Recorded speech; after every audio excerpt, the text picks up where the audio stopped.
La noche caía sobre Madrid con esa crueldad particular del invierno. Enrique Sampaio bajó del auto negro frente al restaurante más exclusivo de la ciudad. Traje italiano, reloj suizo, zapatos que costaban más que el salario mensual de la mayoría de las personas. Pero había algo en sus ojos que el dinero no podía comprar. Vacío. Llevaba meses así. Desde que su hija murió, desde que el mundo perdió sentido, desde que descubrió que todo el éxito del mundo no servía para nada, cuando lo único que importaba desaparecía. Iba a entrar al restaurante cuando algo lo detuvo. Un niño, no más de 10 años, ropa sucia, rostro demacrado, pero con ojos que brillaban con una desesperación que Enrique reconoció, porque él había tenido esos mismos ojos, muchos años atrás. Señor, la voz del niño temblaba, no de frío, de miedo. No quiero dinero, solo comida. Mi mamá está enferma, por favor. Enrique debería haber seguido caminando, debería haber dado algo de dinero, debería haber hecho lo que todos hacían, ayudar desde lejos, pero algo en ese niño lo ancló al suelo. ¿Dónde está tu madre? El niño vaciló, como si esperara una trampa. Bajo el viaducto, a 2 calles. Pero ella no puede caminar. Tiene fiebre muy alta. Enrique miró el restaurante, después miró al niño, y tomó una decisión que cambiaría todo. Llévame con ella. El viaducto era un lugar que Madrid prefería ignorar, oscuro, frío, lleno de personas que la sociedad había decidido que no existían. Enrique siguió al niño por callejones que no sabía que existían, por esquinas donde la luz de las farolas no llegaba, por un mundo que había olvidado desde que el éxito lo sacó de la calle. Porque Enrique Sampaio no siempre fue millonario, fue niño de la calle, fue invisible, fue hambre y frío y miedo. Y aunque había construido un imperio después de eso, nunca olvidó cómo se sentía no tener nada. «Es aquí», dijo el niño, señalando debajo del puente.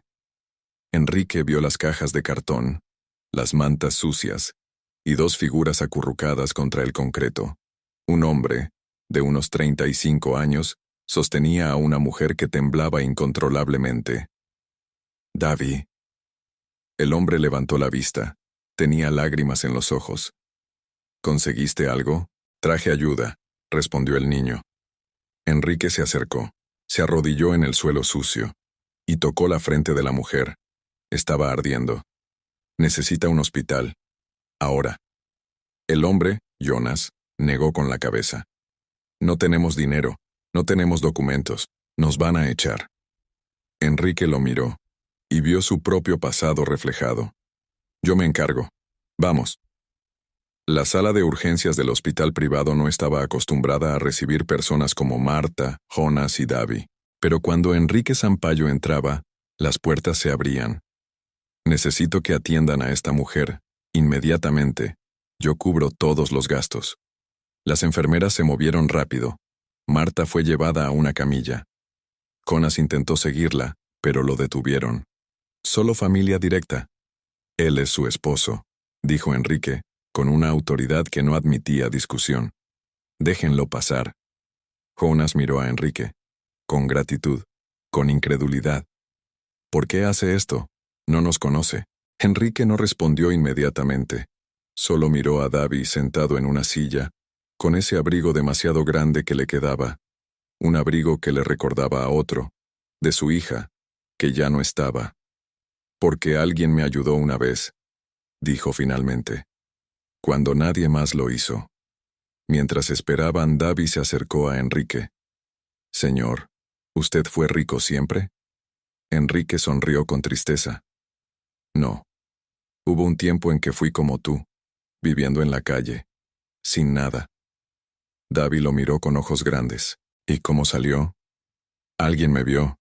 Cuando todos me ignoraban, alguien decidió que yo importaba, y me dio una oportunidad». «¿Y usted la aprovechó?» «Sí. Pero también prometí algo, que nunca olvidaría lo que se siente ser invisible, y que cuando pudiera ayudaría a otros». Davi asintió, como si entendiera más de lo que sus años sugerían. Mi mamá dice que el mundo no es malo, solo está cansado de ver dolor. Enrique sintió algo apretarse en el pecho. Tu mamá es sabia, era maestra, antes de... Davi se detuvo, antes de que todo se rompiera. 2 horas después el médico salió. La señora Marta tiene neumonía severa, pero llegó a tiempo, con tratamiento se recuperará. Enrique sintió un alivio que no esperaba sentir. Jonas se dejó caer en una silla, llorando, no de tristeza, de alivio. Gracias, susurró. Gracias. Enrique se sentó a su lado. ¿Cómo terminaron en la calle? Jonas respiró hondo. Yo era músico. Tenía un trabajo estable. Marta era maestra. Teníamos una vida normal. Pero ella se enfermó. El tratamiento era caro. Perdimos todo. La casa, los trabajos. Y cuando intentamos pedir ayuda, se limpió los ojos. Nadie nos vio. Solo vieron estadísticas, problemas, inconvenientes.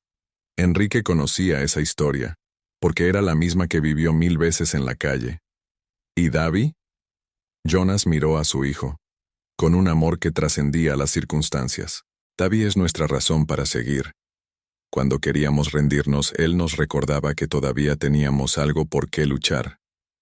Cuando Marta finalmente despertó, había algo extraño en su mirada. Miró a Enrique, frunció el ceño, como si intentara recordar algo. Te conozco, susurró. Enrique se acercó. No creo, señora. Nunca nos habíamos visto. Pero Marta negó con la cabeza. ¿Sí? Hace muchos años, en un refugio. Tú eras un niño. Sus ojos se llenaron de lágrimas. Yo te di mi pan, porque tenías más hambre que yo. El mundo se detuvo. Enrique la miró. Realmente la miró. Y los recuerdos comenzaron a aparecer. Un refugio. Una niña. Un pedazo de pan compartido cuando él no tenía nada. Marta. La voz se le quebró. Eras tú. Ella sonrió. Débilmente. Pero con una calidez que llenó la habitación. Siempre supe que ibas a lograr algo grande. Tenías esa chispa. Esa esperanza. Enrique sintió las lágrimas caer, por primera vez en meses, porque entendió algo. La vida le estaba devolviendo el bien que una niña le había dado cuando él no tenía nada. Y ahora era su turno de devolver ese gesto. Esa noche, mientras Marta descansaba, Enrique se quedó en el hospital, mirando a esa familia, rota, pero no destruida, y sintió algo que no sentía desde que su hija murió. Propósito. Davi se acercó, se sentó a su lado. Señor Enrique, ¿puedo preguntarle algo? Claro. ¿Usted cree que mañana va a ser mejor? Enrique miró al niño, con ese abrigo que le recordaba tanto a su hija, y respondió con una verdad que acababa de descubrir. Sí, Davi. Creo que mañana va a ser mejor, porque vamos a hacer que lo sea. Davi sonrió. Y por primera vez en mucho tiempo, Enrique también. Si quieres saber cómo esta familia reconstruirá su vida y qué transformación vivirá Enrique, suscríbete al canal y activa las notificaciones, porque esta historia apenas comienza. Marta pasó 3 días en el hospital. Enrique pagó todo: las medicinas, los estudios, la habitación privada, todo sin que Jonas y Marta tuvieran que pedir. Pero no se trataba solo de dinero. Enrique los visitaba todos los días, se sentaba con Jonas, jugaba con Davi, escuchaba las historias de Marta cuando tenía fuerzas para hablar, y poco a poco, algo comenzó a cambiar. No solo en ellos, en él. El 4.º día, el médico dio el alta. Puede irse a casa, señora Marta, pero necesita reposo. Y continuar con los medicamentos. Hubo un silencio incómodo, porque Marta no tenía casa a la cual volver. Enrique lo sabía. Por eso ya había tomado una decisión. Tienen un lugar donde quedarse, dijo mirando a Jonas y Marta. Tengo un apartamento, pequeño, pero seguro. Pueden usarlo el tiempo que necesiten. Jonas abrió la boca, pero no salieron palabras. Marta tomó su mano. No podemos aceptar eso. Ya hiciste demasiado. Enrique se arrodilló frente a ella, como había hecho bajo el viaducto. Hace muchos años una niña compartió su pan conmigo, sin conocerme, sin esperar nada. Sus ojos se llenaron de lágrimas. Me salvó la vida ese día. Y ahora puedo devolver ese gesto. Déjame hacerlo. Marta lloró. Jonas lloró. David los abrazó a ambos. Y Enrique sintió algo que no sentía desde que su hija murió. Conexión. El apartamento era modesto para los estándares de Enrique, pero para Marta, Jonas y David, era un palacio. 2 habitaciones. Cocina equipada. Baño con agua caliente. Ventanas con vista a la ciudad. David corrió de cuarto en cuarto, tocando todo, como si tuviera miedo de que desapareciera. ¿Esto es de verdad?, preguntó con ojos brillantes. Es de verdad, respondió Enrique. Y es suyo mientras lo necesiten. Marta se sentó en el sofá, despacio, como si no pudiera creer que era real. No sé cómo agradecerte. No necesitas agradecerme. Solo recuperarse y reconstruir. Jonas se acercó a Enrique. Le extendió la mano. Te prometo que no vamos a defraudarte. Voy a buscar trabajo. Lo sé, interrumpió Enrique. Pero primero descansen. Ya habrá tiempo para planes. Los días siguientes fueron transformadores. Enrique ayudó a Jonas a conseguir documentos nuevos, a inscribir a David en una escuela, a buscar oportunidades de trabajo. Pero lo más importante fue lo que pasaba en las conversaciones. Jonas era músico. Había dejado su guitarra en la calle cuando perdieron todo. Pero Enrique encontró una en una tienda de segunda mano y se la regaló. Cuando Jonas la tocó, algo en él volvió a la vida. Marta comenzó a recuperar fuerzas, y con ellas, su espíritu de maestra. Empezó a leerle a David, a enseñarle cosas que la escuela aún no cubría. Y David floreció. Por primera vez en años, era solo un niño. Jugaba, reía, soñaba, pero había algo más que estaba cambiando. Enrique. Una tarde, mientras tomaban café, Marta le preguntó algo que nadie más se había atrevido. ¿Por qué estás solo, Enrique? Él dejó la taza. Miró por la ventana. No estoy solo. Tengo mi empresa, mis proyectos. Eso no es compañía, es distracción. Enrique sonrió con tristeza. Perdí a mi hija. Hace 6 meses. Enfermedad repentina. No hubo tiempo. No hubo despedida. Su voz se quebró. Y desde entonces, todo perdió sentido. Marta puso su mano sobre la de él. El dolor no desaparece, pero puedes elegir qué hacer con él. Puedes dejar que te consuma, o puedes usarlo para construir algo. ¿Cómo qué? Como esto. Marta señaló alrededor. Nos diste esperanza cuando no teníamos ninguna. Eso no devuelve a tu hija, pero honra su memoria. Enrique sintió las lágrimas caer, porque tenía razón. 2 semanas después, Jonas consiguió trabajo, como músico en un restaurante. No era mucho, pero era digno. Era un comienzo. David comenzó la escuela.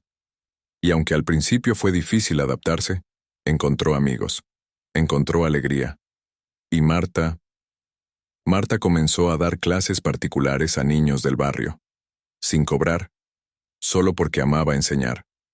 Enrique los observaba, y veía algo que había olvidado que existía. Resiliencia, dignidad, amor. Pero entonces algo inesperado sucedió. Un sábado por la tarde, Enrique llevó a David a comprar ropa nueva. El niño eligió lo necesario, pero cuando vio un estante de juguetes, se detuvo. ¿Puedo tener uno?, preguntó, tímido. Por supuesto. Elige el que quieras. David tomó un pequeño auto de juguete. Lo miró con tanto cariño que Enrique sintió algo apretarse en el pecho, pero cuando fueron a pagar, David vio algo. Un niño, más pequeño que él, mirando los juguetes con ojos llenos de anhelo. pero sin dinero para comprar nada. Davi se acercó a Enrique. ¿Puedo darle mi juguete a él? Enrique parpadeó. ¿Estás seguro? Acabas de elegirlo. Davi asintió. Yo ya tengo todo. Una casa, comida, escuela. Él probablemente no tiene nada. Enrique sintió que el mundo se detenía, porque ese niño de 10 años acababa de enseñarle algo que había olvidado, que la verdadera riqueza no está en lo que tienes, sino en lo que puedes dar. Davi se acercó al niño, le entregó el juguete. Toma, es tuyo. El niño lo miró con incredulidad, después con una sonrisa que iluminó toda la tienda. ¿De verdad? ¿De verdad? Enrique observó la escena y lloró, no de tristeza, de gratitud, porque ese niño le había devuelto algo que creía perdido: fe en la humanidad. Esa noche, de vuelta en el apartamento, Davi abrazó a Jonas, en silencio, solo abrazó, y después dijo algo que quebró y sanó a todos al mismo tiempo. Papá, esta vez sí vamos a despertar en el mañana. Jonas lo apretó contra su pecho, llorando, porque por primera vez en años, esas palabras eran verdad. Enrique los observó desde la puerta, sin interrumpir, solo siendo testigo, y entendió algo fundamental. No había encontrado a esta familia por casualidad. La había encontrado porque necesitaba recordar algo: que el dolor puede convertirse en propósito, que la pérdida puede transformarse en legado, y que a veces, salvar a otros es la única forma de salvarte a ti mismo. Días después, Enrique tomó una decisión. Reunió a Marta, Jonas y Davi en la sala. Quiero proponerles algo, dijo. Sé que están reconstruyendo sus vidas, y quiero ayudar más allá de este apartamento. Ya hiciste suficiente, respondió Marta. No, apenas empecé. Enrique sacó unos documentos. Quiero crear una fundación para ayudar a familias como la de ustedes, personas que cayeron, pero que quieren levantarse. Jonas frunció el ceño. ¿Una fundación? Sí, con refugios, programas de empleo, educación, todo lo que ustedes necesitaron y no encontraron. Enrique los miró. Y quiero que ustedes me ayuden a dirigirla. Marta y Jonas se miraron, incrédulos. ¿Por qué nosotros? Porque ustedes saben lo que se siente, porque tienen dignidad, porque... Enrique sonrió. Porque Davi me enseñó que la verdadera riqueza es dar, y ustedes ya saben cómo hacerlo. Hubo un silencio. Después Marta habló. Sí, lo haremos. Y algo comenzó a construirse. No solo una fundación, sino un puente, entre el pasado y el futuro, entre el dolor y la esperanza, entre personas que se habían perdido y ahora se encontraban. Si quieres saber cómo esta familia transformará no solo sus vidas, sino las de muchos otros, dale like, comenta qué te está pareciendo y quédate hasta el final, porque la conclusión te va a emocionar profundamente. 6 meses después, la Fundación Esperanza abrió sus puertas. No era solo un refugio, era un hogar temporal, un lugar donde las personas podían reconstruirse, con dignidad, con apoyo, con amor. Enrique había invertido parte de su fortuna, pero más importante, había invertido su tiempo, su corazón, su propósito renovado. Marta dirigía el área educativa, enseñaba a niños y adultos, les devolvía la esperanza a través del conocimiento. Jonas coordinaba el programa de artes, música, pintura, teatro, dándoles a las personas una forma de expresar su dolor y transformarlo en belleza. Y Davi era la inspiración, el niño que había vivido bajo un puente y ahora ayudaba a otros niños a creer que el mañana existía. El día de la inauguración, cientos de personas llegaron, familias que habían estado en la calle, voluntarios, donantes, autoridades, pero lo más importante, esperanza. Enrique subió al escenario, miró a la multitud y sintió algo que no había sentido en años: paz. Hace un año, comenzó con voz que temblaba levemente. Conocí a un niño bajo un viaducto. Ese niño me pidió ayuda. No para él, para su madre enferma. La multitud escuchaba en silencio. Ese niño me salvó. Aunque él no lo sepa, me recordó algo que había olvidado. Que todos importamos. Que nadie es invisible. Que siempre, siempre, podemos hacer una diferencia. Enrique buscó a Davi entre el público. El niño estaba sentado entre sus padres, sonriendo. Esta fundación no es mía, es de todos nosotros, de cada persona que alguna vez se sintió sola, de cada uno que necesitó ayuda, y de todos los que ahora tienen la oportunidad de ayudar. El aplauso fue ensordecedor, pero Enrique no se quedó en el escenario. Bajó, se mezcló con la gente, abrazó, escuchó, estuvo presente, porque había aprendido algo fundamental. El dinero construye edificios, pero la presencia construye vidas. Esa noche, después de que todos se fueron, Enrique se quedó solo en el refugio, caminando por los pasillos, tocando las paredes, sintiendo el peso de lo que habían construido. Escuchó pasos detrás de él. Era Marta, con una taza de té humeante. Pensé que podrías necesitar esto. Enrique sonrió. Tomó la taza. Gracias. Se sentaron en el jardín pequeño que habían construido en la parte trasera, con flores que Jonas había plantado, con un banco que Davi había ayudado a pintar. ¿En qué piensas?, preguntó Marta. Enrique miró al cielo estrellado. En mi hija. En cómo le hubiera gustado esto. Su voz se quebró. En cómo finalmente entiendo por qué estoy aquí. Marta puso su mano sobre la de él. Ella está orgullosa, lo sé. ¿Cómo puedes saber? Porque yo sería. Si Davi hiciera algo así en mi memoria. Marta sonrió. Tu hija te dejó un legado. No de dinero, de amor. Y tú lo estás honrando. Enrique lloró. Pero eran lágrimas diferentes, no de pérdida, de gratitud. Gracias, Marta, por ese pan que compartiste hace tantos años, por salvarme entonces, y por salvarme ahora. No te salvé yo, nos salvamos mutuamente. Y tenía razón. Meses después, algo extraordinario sucedió. Davi, ahora con 11 años, organizó una campaña en su escuela. Pidió a sus compañeros que donaran juguetes, ropa y libros para niños del refugio. La respuesta fue abrumadora. Cientos de artículos, cartas, dibujos. Pero lo más impactante fue cuando Davi dio un discurso frente a toda la escuela. Hace un año, dijo, con voz firme a pesar de su edad. Yo vivía bajo un puente, no tenía nada, solo a mis papás, y ese amor me mantuvo vivo. Hubo silencio absoluto, pero un día un señor decidió vernos. No solo mirarnos, vernos. Y eso cambió todo. Davi buscó a Enrique entre el público. Porque cuando alguien te ve, empiezas a existir otra vez. Los ojos de Enrique se llenaron de lágrimas. Ahora yo quiero ver a otros. Quiero que sepan que importan. Que el mañana existe. Y que juntos podemos construirlo. El aplauso fue atronador. Maestros, estudiantes, padres, todos de pie. Y Enrique sintió algo que no había sentido desde que su hija murió. Orgullo paternal. Porque aunque Davi no era su hijo biológico, había encontrado en él algo que creía perdido. La posibilidad de ser padre otra vez.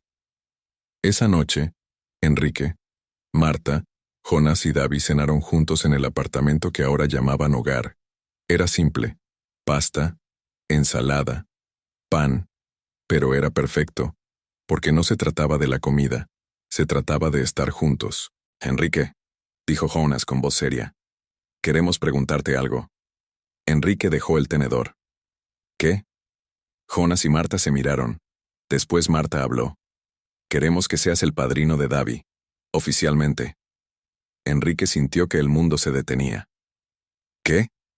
Eres familia, continuó Jonas. En todo lo que importa. Y queremos que Davi sepa que tiene a alguien más. Siempre. Enrique no pudo hablar. Solo asintió, con lágrimas rodando por sus mejillas. Davi se levantó. Caminó hacia él y lo abrazó. Gracias por vernos, susurró el niño. Por no pasar de largo. Enrique lo abrazó de vuelta, con toda la fuerza, con todo el amor que había estado conteniendo. Gracias a ti, por enseñarme que todavía había razones para seguir adelante. Un año después del día que se conocieron, volvieron al viaducto, los cuatro juntos, de pie donde alguna vez hubo solo desesperación. ¿Por qué quisiste venir aquí?, preguntó Davi. Enrique miró el lugar. Ya no era solo un puente, era un símbolo, porque necesitaba recordar de dónde venimos, para no olvidar nunca hacia dónde vamos. Marta puso su mano en su hombro. Ya no es el mismo lugar. No, porque nosotros ya no somos las mismas personas. Jonas sacó su guitarra, la que Enrique le había regalado, y comenzó a tocar. Una melodía suave, esperanzadora, llena de vida, y mientras tocaba, otros comenzaron a aparecer.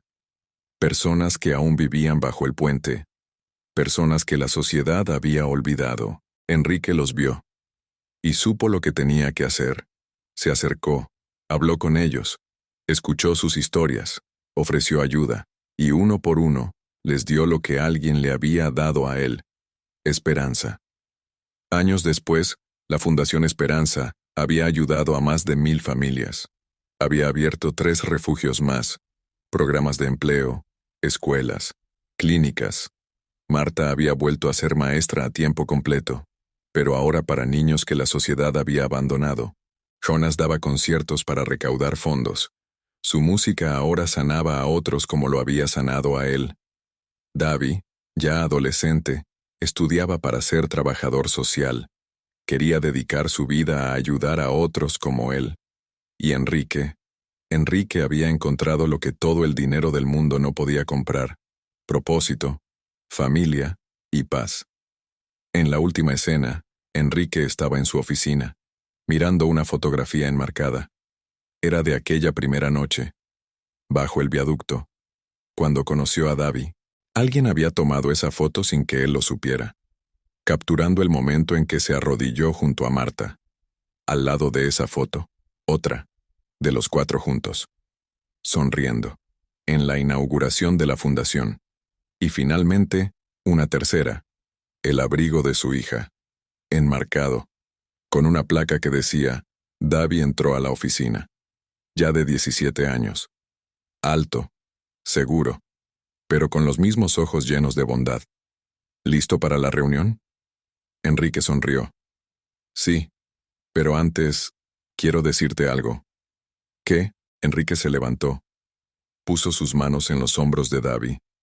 Gracias por salvarme aquella noche, por recordarme que el mundo todavía tiene luz, y por enseñarme que la verdadera riqueza no está en lo que tienes, sino en lo que das. Davi sonrió, con lágrimas en los ojos. No te salvé yo, nos salvamos mutuamente.